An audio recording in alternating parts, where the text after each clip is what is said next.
Good afternoon, everyone. I am Adrian Austria from BSCPE 1B. I will discuss the epidemiology. Epidemiologists study the factors that determine the frequency, distribution, and dominance of disease in human population, and also develop ways to prevent, control, or eradicate disease in population. Epidemiologic terminology, a communicable disease is an infectious disease that can be transmitted from one person to another. Chain of infection. There are six components in the infectious disease process. The number one is pathogen. Pathogen is defined as an organism causing disease to its host, with the severity of the disease symptoms referred to as viral sense. Number two is source of pathogen or a reservoir. A reservoir is a host which allows the pathogens to live and possibly grow and multiply. Humans, animals, and the environment can all be reservoirs for microorganisms. And then the number three is the portal of exit. A portal of exit, this describes the way the microorganism leaves the reservoir. For example, in the case of the person with flu, this would include coughing and sneezing. The fourth is a mode of transmission. Transmission refers to how an infectious agent, also called a pathogen, can be transferred from one person, object, or animal to another. And next, portal of entry. This is how the infection enters another individual. This could be landing on a mucous membrane, being breathed in, entering via a wound, or a tube such as catheter. Susceptible host. The person at risk, patient, or healthcare workers. The example is plays a significant role in the development of clinical psyropsy. So hi guys, I'll be discussing public health agencies. Public health agencies provide a framework for public health to protect and promote the health of all people in all communities to achieve optimal health for all the essential public health services actively promote policies, systems, and services that enable good health and seek to remove obstacles and systematic and structural barriers such as poverty, racism, gender discrimination, and other forms of oppression that have resulted in health inequalities. Everyone should have fair and just opportunity to achieve good health and well-being.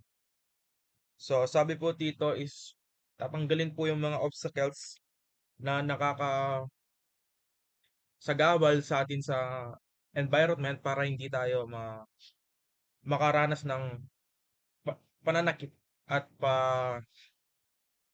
makapasok ng virus sa katawan natin. So now I'll be discussing reservoirs of infection. The infectious agent depends on the reservoir for survival, where it can be reproduced itself in such manner that it can be transmitted to a susceptible host, such as animate reservoirs include people, insects, birds, and other animals. Inanimate reservoirs include soil, water, food, feces, intravenous fluid, and equipment. Sabi po dito, it can be transferred to another person. So, kunwari yung dengue, sisip po siya ng may virus sa katawan, then lilipat po siya sa kabilang tao. Like, ipapasok po yung virus so that person can be infected. Bioterrorism and biological warfare. Bioterrorism involves the deliberate release of biological agents such as bacteria, viruses, or toxins to harm or terrorize people, animals, or plants. Ayon dito, bioterrorism is mga agents ng virus like bacteria or toxins na nag-harm ng mga tao, mga hayop, o kaya naman ay mga halaman. Biological warfare refers to the use of biological agents as weapons in warfare. Both pose significant threats to public health and security. Pathogens used to create fear, chaos, illness, and death are called bioterrorism agents. Example nito is Bacillus anthracis, Clostridium botulinum, and smallpox virus and Yersinia pestis. Example niyan is bioterrorism noong 2001 anthrax attacks sa Amerika na kumalat sa mga media outlets at government office na nagresulta ng pagkamatay at pagkalat ng sakit. Water supplies and sewage disposal. Water is the most essential resource for the survival of the humanity. Ang mga tao ay nangangailangan ng tubig para sa pag-inom, pagluluto, at pagpapanatili ng wastong function ng katawan. Aside dito is mahalaga ang tubig para sa ating agriculture, mga prosesong pang-industry at sanitation. Water treatment. Water treatment involves process na naglalayong alisin ang mga impurities at contaminants mula sa tubig. Ginagawa itong ligtas para sa pagkonsum o angkop para sa iba't ibang gamit. Usually, ang mga steps sa treatment ng water ay sedimentation, coagulation, filtration, and chlorination. Sewage treatment. Raw sewage is consisting mostly ng water, fecal material like yung dumi ng tao, mga basura at mga bakterya. Ang sewage treatment ay yung process ng pag-alis ng mga contaminant, microorganism at iba pang uri ng pollutants mula sa wastewater. Coronavirus impact to the Philippines. Noong Enero 30, 2020, na-diagnose ang isang 38 anyos na babae na naglalakbay mula sa Wuhan na may unang kaso ng novel coronavirus sa bansa. Nakilala ngayon bilang COVID-19. Ang unang pagkamatay sa labas ng China ay nailata sa Pilipinas noong February 1, 2020. Matapos ang pagtaas ng mga bagong kumpirmadong kaso at local transmission, ang Pilipinas idineklara ng pamahalaan ang isang emerhensyang pangkalusugan noong March 9. Sa pamamagitan ng pagkilos na ito, ang pera ay maging available sa mga lokal na pamahalaan at mga tagapagbigay ng pangangalagang pangkalusugan upang mahawakan ang anuman potensyal na pagtaas ng mga kaso. Noong March 12, ang COVID-19 Code Alert System ay na-upgrade sa Red Sub-Level 2, Face Mask Shortage.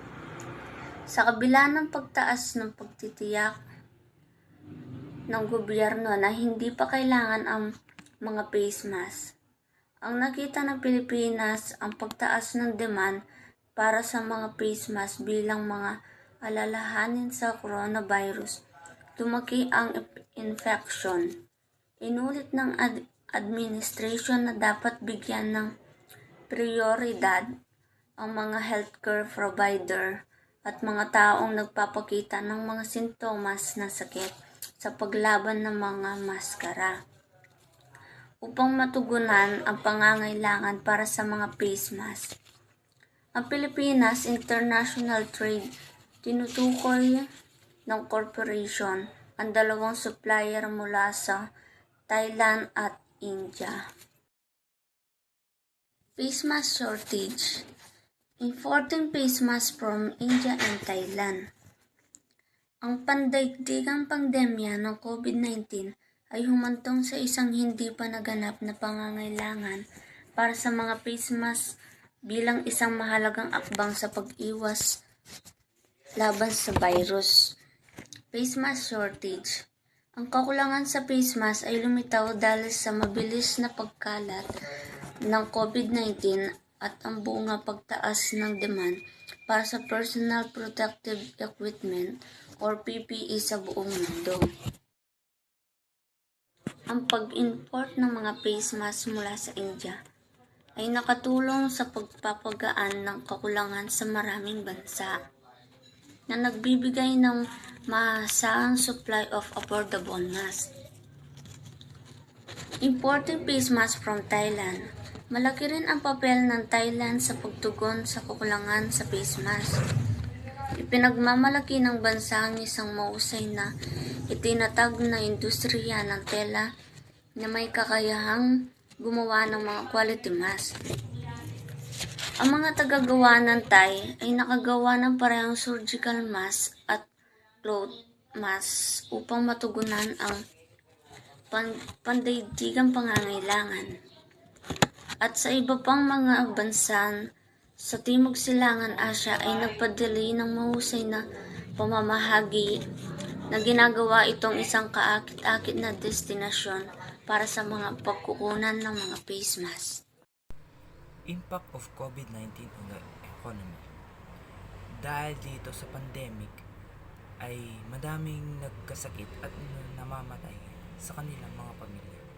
Kaya kailangan din nila ng tulong ng gobyerno upang matulungan sila at para bigyan sila ng gastusin sa araw-araw. Mga gamot, pagkain, at mga maliit lang na mga pera na kailangan nila. Impact of COVID-19 on the tourism. Sa kadahilanan ng pandemya ay nagsarahan lahat ng mga tourist spot ng Pilipinas, kaya mga bisita natin ay hindi sila makapunta para tignan ang ating kalikasan o mga anumang gamit na ating nagawa sa ating bansa. Impact of COVID-19 on the business. Dahil sa pandemya na ito, lahat ng mga business sa ating bansa ay nagsaraduan. Kaya mga mamayanan, hindi nila alam kung saan sila kukuha ng gastusin nila sa araw-araw. Kaya yung mga iba ay gumagawa ng paraan upang matuntunan ang mga gastusin nila sa kanilang mga pamilya.